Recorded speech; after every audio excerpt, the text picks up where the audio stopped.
Doon namin nilagyan ng epoxy yun. Bubulat natin ang injection pump.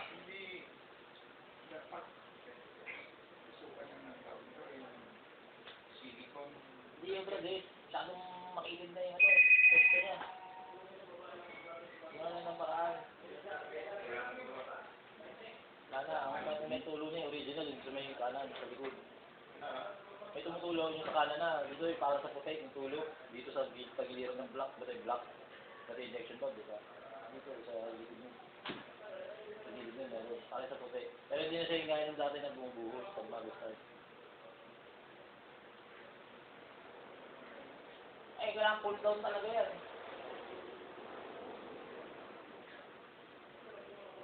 Eh, kakalasin namin yun. Expert sa Eh, hindi man daro yan. Patay tayo dyan. Wala expert. Mamaya, hindi na humatak yan. Hindi na ganyan naman ako yan. Turbo pa yan. Eh, yun lang yung paraan eh. Kung hindi na kami epoxy.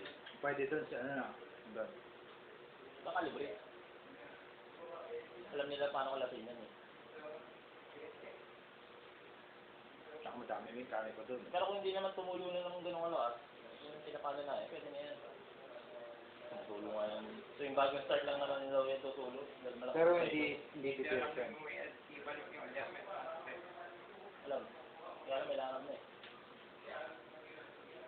Alam ko rin yun. Sasarado ko lang yun. Ikita mo lang yun.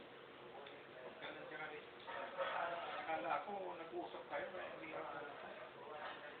Alam yung pipe? Hindi. Oo, tinanong niya kasi sa akin. Sabi niya Kita ako. ka lang yung pag-adjust nung ano. Sabi niya ako gusto ko lumakas. Sabi niya kung malakas sumatak. Sabi ko, malakas na sumatak to. Ayos lang. Gusto mo lumakas pa. Dito, ito biglang siya nila kukuha nila ng puso. Sabi niya, Experiment ito ginagawa niya sa akin. Kung ginagawa sa motor, nagkakasira-sira ang motor. eh, tama lang yung umbar niya na yun. Dati. Bagay, makikita ko naman yun eh.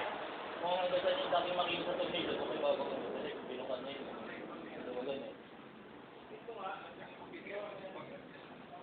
Saka mapapansin mo yung bababa minor niya, taas ang minor niya ngayon eh. Ito sa akin. Hindi nga naglolo ko yan kung pagawa ko sa iba eh. Hindi, yung inano sa computer box. Eh, wala naman.